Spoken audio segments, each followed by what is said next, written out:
when you consistently focus on somebody else's grass, you will never get greener. You know what I mean? Repost.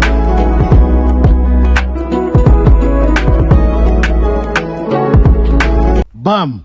Welcome to the Overcome podcast, where we explore all you need to know about music. Whether you are a music enthusiast, a musician, or someone who just love to listen. Yeah, we got your back. Sit back, relax, you know. Let we explore music. Yeah, Bob say when it hit you, you feel no pain. Mescal sounds. What go on, my people? I'm Masicka again, you know. Yeah, man, they upon the Overcome podcast once again, you know, with the man himself. Yeah, I am Magical Laws and the I am Magical Laws Network. And today we just want to talk about, you know, the business of music and, you know, give you a few pointers as to how, you know, it is important or why it is important that you should learn about the business of music. So the music is a bigger business than we actually think. So if you're somebody who wants to get involved into this business of music, and maybe you are already involved as an upcomer like myself, and maybe you're an established artist, it is equally important that all three individuals, whether it be male or female, learn about the business of music and the importance of how you're going to, you know, navigate and execute these business practices. Oftentimes we see situations, you know, spill out in the public where you might find a recording artist, you know, record a song, and when you observe the situation from a standpoint, you hear the artist saying that he was robbed by the manager or robbed by the producer. You know, we have situations like that where we see teejay and you know, Panda and get involved with DJ Mac about, you know, royalties as who's supposed to collect shares on the music and stuff like that. You know, we have Chanel Muir, you know, we see break up with our manager the last time because she said that the manager is causing her, you know, some pain. So, in order for you to lessen that pain, because it's not something that you can, you know, avoid, basically. In this business, there's no way of avoiding the pain. The pain I got there, the business comes with it. You know, dancehall music especially is one of the most corrupt scene in a Jamaica, and it might sound away, but it's true. So you have to have thick skin if you can go through, you know, the system. And the more you learn about the business of music is the better you will be able to navigate your way through. We kind of learn the business some more and see what it take for really be the mega star that me can be. I think I see the vision a little bit clearer. You're going to find people are going to bring contracts to you, like, you know, management contracts, recording contracts, distribution contracts, and many other types of contracts. You might find that your song might be played in, you know, video games. You might find your song in a music video, you know, for a movie, for example. You know, you have to know how to negotiate these contracts with your videographer, who own the rights to what, and all them kind of thing. You know, in recording your song, you have to know, you know, how to write up a split sheet. Many artists come into the business, don't know what is a split sheet. They don't know what is a recording contract. They don't know what is a distribution contract. They don't know the difference. Just recently, I was listening to, you know, Mutabaruka program on the Cutting Edge, and there's a lady called Tula who was talking about, you know, the importance of building a resume as an artist and getting, you know, your visa to travel into the United States. They require you to have a resume. And in building the resume, learning about the business apart is a great part of building that resume and getting people to understand how it is important as to, you know, who is best for your team and who is not for your team. Yeah. Key members of an artist team are the personal manager, who is in a sense the CEO, general manager of the artist's operation. This is someone who oversees everybody else on the team, who oversees the artist's career. They'll help them with marketing decisions. They'll beat up the record company. They'll help make creative decisions about which songs to use, how to put the album out, how to best position the artist in the marketplace. And they're also involved in the business decisions, picking other team members and so forth.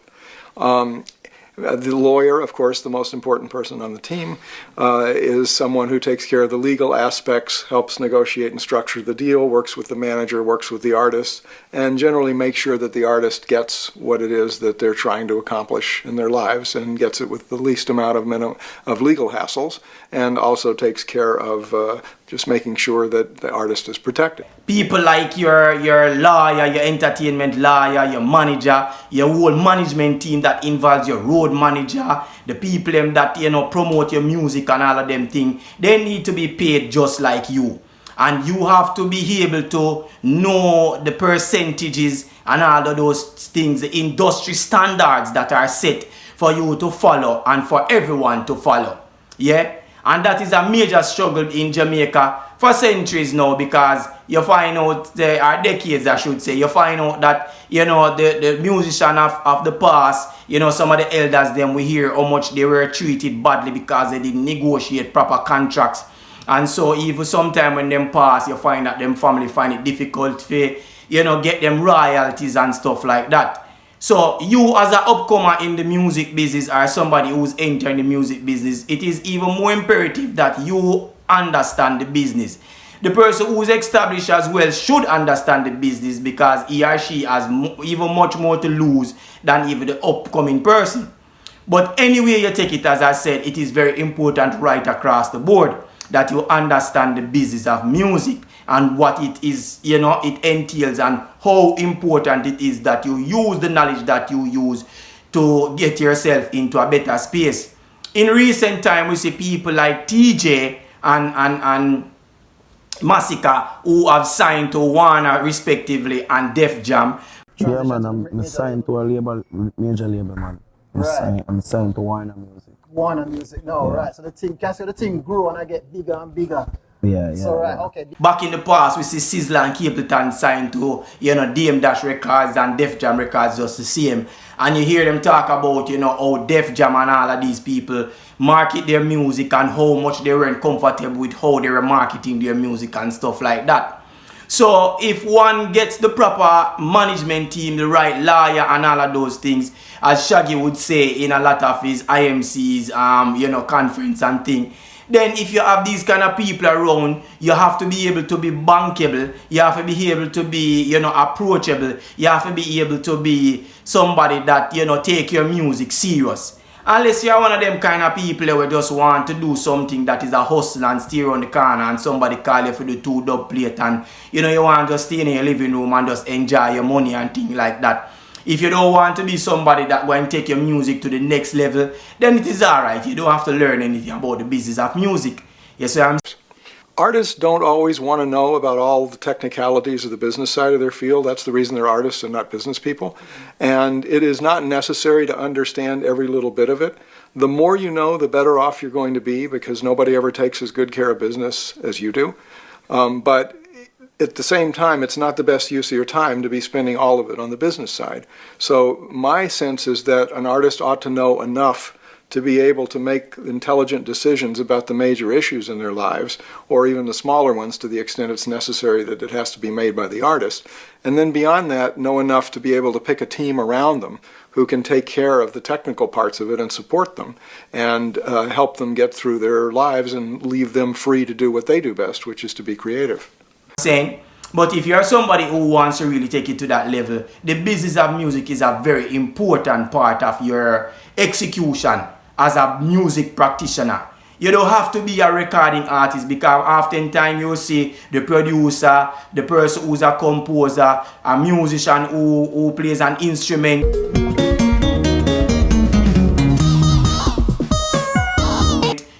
Somebody who writes score sheets, I don't know. I never counted. I am not really a math guy, Of music, all different kinds of contracts that have to be negotiated. Somebody might want to use your music, as I said, in music videos and, movies and stuff like that. They might want to use your jingle on the radio. How you get paid, how you get your money, how your family can get, these monies after you retire, how you can help to set up your own pension scheme and those kind of stuff. It is very, very important. You get what I say? how them charge you when you're on tour, how the per diem go per day that you get, you know, for your pocket money. You know, if them buy your Benz, them buy your Beamer, what it is that, you know, you need to pay back, or you pay back the monies and stuff like that. Oftentimes when you tell people that the business of music is basically 10% talent and 90% business, you find people shy off and them say, no sir, music and business are business. But if there's no money, then there's no music, there's no business that is taking place. And it walk hand in hand. The talent is not as important as you think it is. The business side is 90% more important and the talent is just 10%. So look on the weight of the business, look on the weight of the money. You understand? From the moment you take up a pen and decide to write your lyrics that you have in your head and put it on paper to further dispense it on a record, it is business. How much money did you pay for the pen?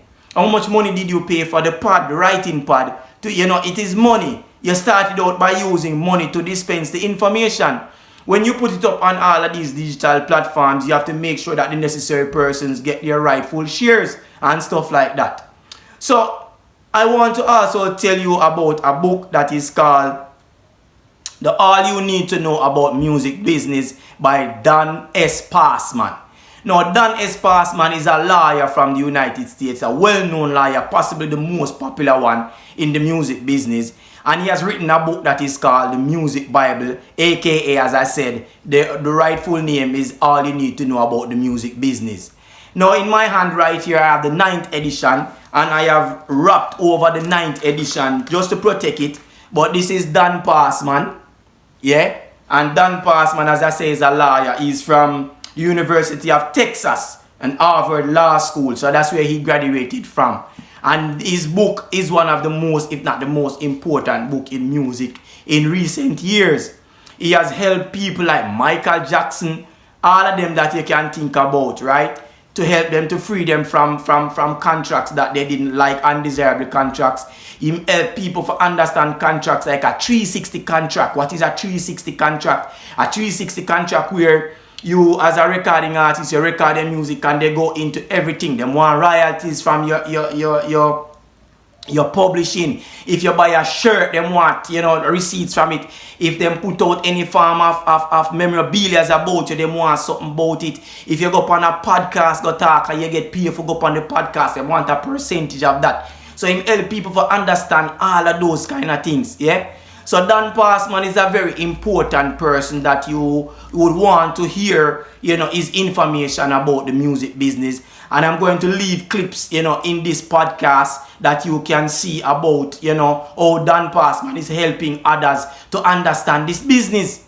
Because the business is a tough game. And if you don't prepare yourself mentally, physically, and lawyer in a legislative way, right, to navigate the business, then you find that you're going to fall short along the way.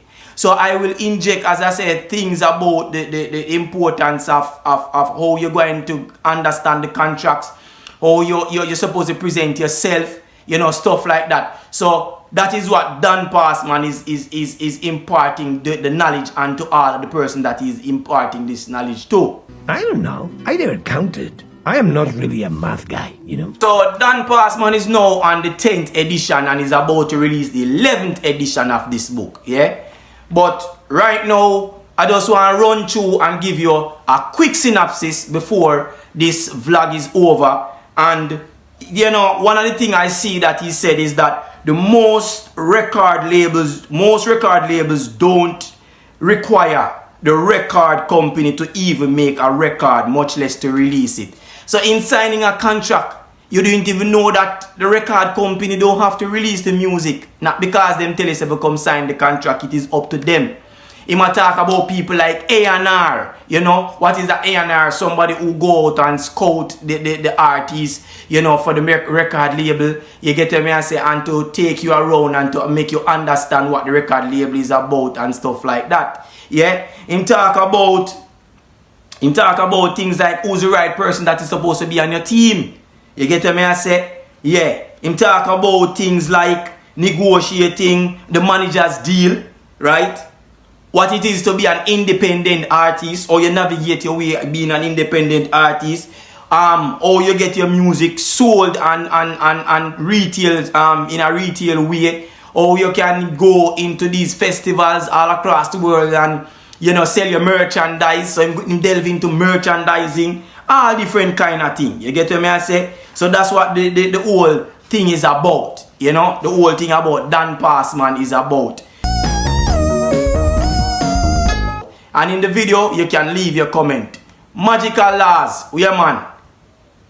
What is your 2 cents on the topic, my bro? Just let me know what I go on and things like that. Yeah? We as a singer, man, very insightful, valuable information. Yeah, man, music evokes emotion. Music bring people together, but also there's the business side of music, which we all need to understand and know about. Don't wait until your back is against the wall to understand the business of music. Yeah, valuable information, Meskel. Yeah, you talk about doing spreadsheets and all of those stuff. When you're signing a contract, read the contract properly. Know exactly what is required of you as an artist or a musician. Yeah, know what is required of you before you sign that contract. So it's very informative, insightful, valuable information. Fix up life. Overcome nation. That's all for today's episode. Thank you for tuning in. Yeah man, turn on that post notification. Share this video. Like the video. Yeah man, share with a friend or a family, a musician, a music lover. Yeah man, share the content. Yeah? And tune in next time, where we explore all you need to know about music. Meskel Sounds, respect, you know. Respect for the valuable information. Yeah, and respect for giving the eye insight. Meskel Sounds is also a recording artist where you can stream his music on all digital platforms. Yeah? Check him out. Fix up life. Overcome. Like, share, comment, subscribe. Thank you for watching.